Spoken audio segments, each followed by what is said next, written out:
ఇవాళ అలాంటి వ్యక్తిని ఇవాళ ఒక రాజకీయ పార్టీ పెట్టాడు, కానీ ఆయన ఒక కుల సంఘం పెట్టలేదనే విషయాన్ని మన అన్ని కులాల నాయకులందరూ కూడా నేను తెలియజేస్తూ ఉన్నా. కులాలు లేనటువంటి ఒక సమాజాన్ని తయారు చేయలేని ఆలోచనతో పనిచేసే వ్యక్తి పవన్ కళ్యాణ్ గారు. కొంతమంది నాయకులు 2 సంవత్సరాలు అవ్వకుండా తెగబడి రోడ్లెక్కి మీరు కాపులకు ఏం చేశారు అంటే, కాపు సంఘం కాదు ఇది. ఆంధ్ర రాష్ట్ర రాజకీయాల్లో కీలకమైన మలుపు తిప్పిన వ్యక్తి పవన్ కళ్యాణ్ గారు అనే విషయం అందరికీ తెలుసు. అన్ని కులాలు సమానం. ఇవాళ ఆ రోజు వంగవీటి మోహన్ రంగా గారు కూడా ఒక కులానికి ఆపాదించబడ్డారు, కానీ ఆయన బడుగు బలహీన వర్గాల ఆశాజ్యోతి. ఇవాళ అదేవిధంగా పవన్ కళ్యాణ్ గారు కూడా ఆయన సమాజం గురించి ఆలోచిస్తారో, దేశం కోసం ఆలోచిస్తారో, రాష్ట్రం కోసం ఆలోచిస్తారు తప్ప ఆయన కుటుంబం కోసం ఆలోచించరు, ఆయన కులం కోసం ఆలోచించరు. సమాజం బాగుంటే ఆటోమేటిక్గా కులం కూడా దాంట్లో ఉంటుంది. సమాజం వేరు, కులం వేరు కాదు. ఆ సమాజంలో అన్ని కులాలు ఉంటాయి, దాంట్లో మనం కూడా ఉంటాం.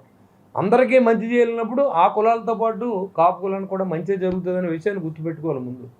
ఎందుకంటే ఎన్ని విలేజ్లు ఇవాళ మీరు చూడండి ఒకసారి, ఎన్ని విలేజ్ని ఈయన డెవలప్మెంట్ చేశారనేది. 3200 పంచాయతీలు ఒకే రోజు పల్లి పండుగ పెట్టి దాదాపు 4000 కిలోమీటర్లని ఎన్డీఆర్ఎస్ నిధులు తీసుకొచ్చి నరేంద్ర మోడీ గారిని సహకారంతో అన్ని పల్లెటూరులో కూడా అంతకుముందు లేనటువంటి ఎస్సీ ఎస్టీ సప్లాన్ కానించి 15th ఫైనాన్షియల్ నిధుల దగ్గర నుంచి అన్నీ వాడేసినటువంటి గత ప్రభుత్వం మీకు కళ్ళు కనపడలేదని అడుగుతున్నా. ఆ రోజు ఇవాళ పనిచేసినప్పుడు ప్రతిరోజు గుచ్చి మాట్లాడే నాయకులు నేను చెప్తా ఉన్నా.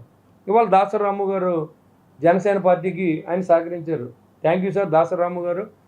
పత్రికా ముఖంగా జనసేన పార్టీ తరఫున మీకు మా ధన్యవాదాలు తెలియజేస్తూ ఉన్నాం. పార్టీని గెలవడానికి నా కాన్స్టిట్యూన్సీ కూడా వచ్చారు. పవన్ కళ్యాణ్ గారికి ఓటేయమని చెప్పారు.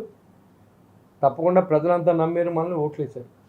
ఇవాళ కులానికి ఎక్కడ అన్యాయం జరగలేదు. ఇవాళ అల్లూరి సీతారామరాజు గారు ఏ కులం అని ఇవాళ ఆయన దేశం కోసం ఆయన ప్రాణత్యాగం చేస్తే ఈరోజు కూడా రాజులు అడాప్ట్ చేసుకుని మా సీతారామరాజు గారు అంటారు.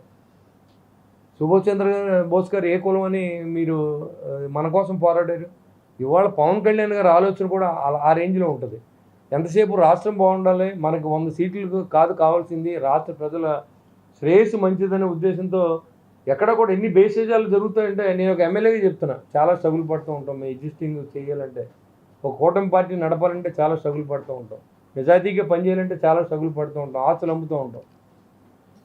ఇలాంటి పరిస్థితుల్లో పక్కన పవన్ కళ్యాణ్ గారు 2 సంవత్సరాలు ఆయనకు ఉన్న శాఖల మీద పట్టు సంపాదించడానికి కానీ, రాష్ట్రం ఆర్థికంగా ముందుకు వెళ్ళడానికి కానీ, మళ్ళీ ఓ పక్క 2 సంవత్సరాలు అవ్వకుండానే వైసీపీ పార్టీ మళ్ళీ మేము గొడ్డలు పట్టుకొచ్చేస్తాం, మేము మా కొడవలు పట్టుకొచ్చేస్తాం, మేము పీకిలు నరికేస్తాం, నువ్వు పక్కన బెదిరించి వచ్చినప్పుడు జనంలో కాన్ఫిడెన్స్ నింపడానికి కానీ ఆయన పడి కష్టం అంతా ఇంత కాదు.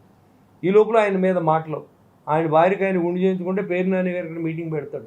ఆయనకి ఆరు గుండు చేయించుకుంటే పేరు నాని గారు పర్మిషన్ తీసుకుంటారా, పేరు నాని గారు భార్యకి ఏమైనా ఆయన గుండు చేయించారా?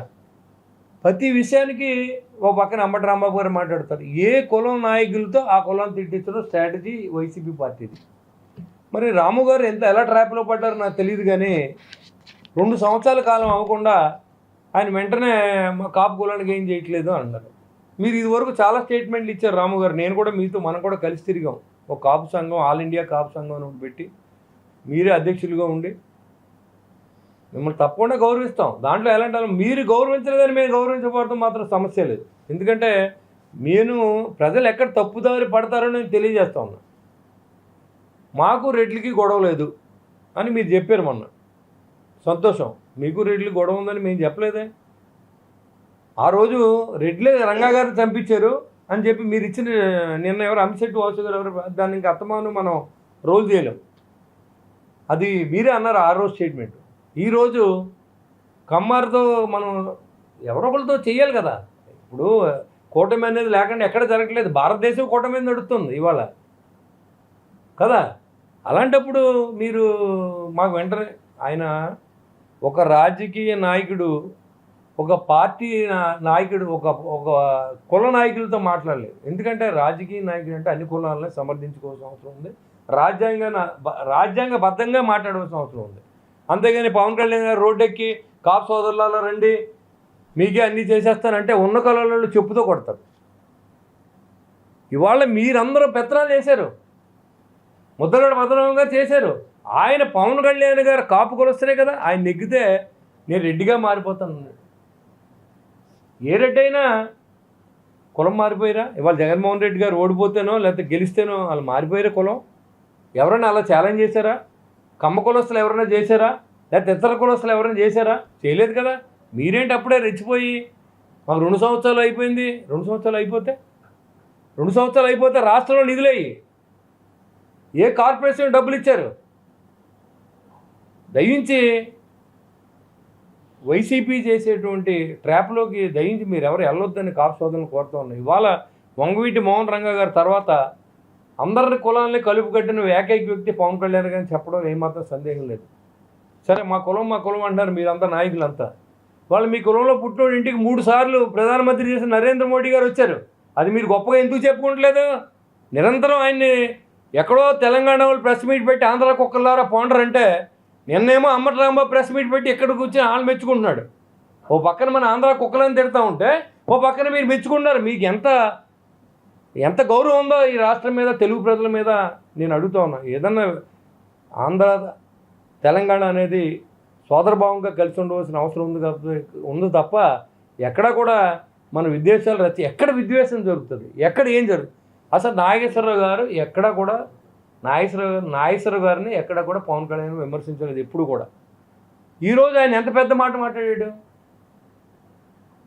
పవన్ కళ్యాణ్ గారు నాదెండ్ల మనోహర్ గారు వెళ్ళి జగన్మోహన్ రెడ్డి గారిని అరెస్ట్ చేయమని చెప్పి అన్నారని అంటున్నారు. మీ దగ్గర ఏం ఆధారం ఉంది? ఒక మనిషిని క్యారెక్టర్ని అసాసినేట్ చేసి మాట్లాడే హక్కు ఏ జర్నలిస్ట్కి లేదు. మీరు సీనియర్ జర్నలిస్టులు అవ్వచ్చు, ప్రొఫెసర్స్ అవ్వచ్చు.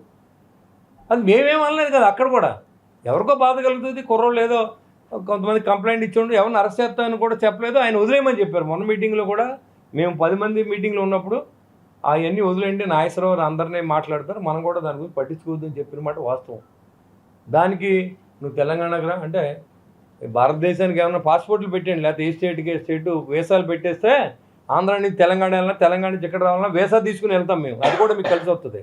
లేకపోతే అక్కడ భూమి ఇస్తారంట. అక్కడ ఉన్నంతసేపు తన్ని తగిలేశారు ఆంధ్ర వాళ్ళని. ఇప్పుడేమో మీరు అక్కడ 50 ఎకరాలు భూమి ఇస్తారని చెప్తున్నాడు ఒక ఎమ్మెల్యే. ముందు మీ తెపాల మీరు తోముకుంటారు బాబు, మేమేదో మా తెప్పలు మేము పడతాం. నోటికి ఏదో వస్తే అది మాట్లాడొద్దు. కాబట్టి ఇది అన్నీ ఒకసారి పరిశీలించండి. ఎంత కుతంత్రం అనమాట. ఒక మనిషి ఎదుగుదలని ఎవరు భరించలేని పరిస్థితి. ఇవాళ ఆయన మీద బురద జల్లడానికి ఏం లేదు. ఆ బురద జల్లడానికి లేదు కాబట్టి రాజకీయ నాయకుల మీద బురద జల్లవలసింది అవినీతి బురద జల్లుతారు, లేదా క్యారెక్టర్ ఉంటే దీన్ని మాట్లాడతారు తప్ప పర్సనల్ ఇష్యూస్ ఎవరో వెళ్ళరు. కానీ ఈ ఆంధ్ర రాష్ట్రంలో దౌర్భాగ్యం ఏంటంటే ముందు అక్కడి నుంచే స్టార్ట్ అవుతుంది. పర్సనల్ ఇష్యూస్ దగ్గర నుంచి స్టార్ట్ అవుతుంది.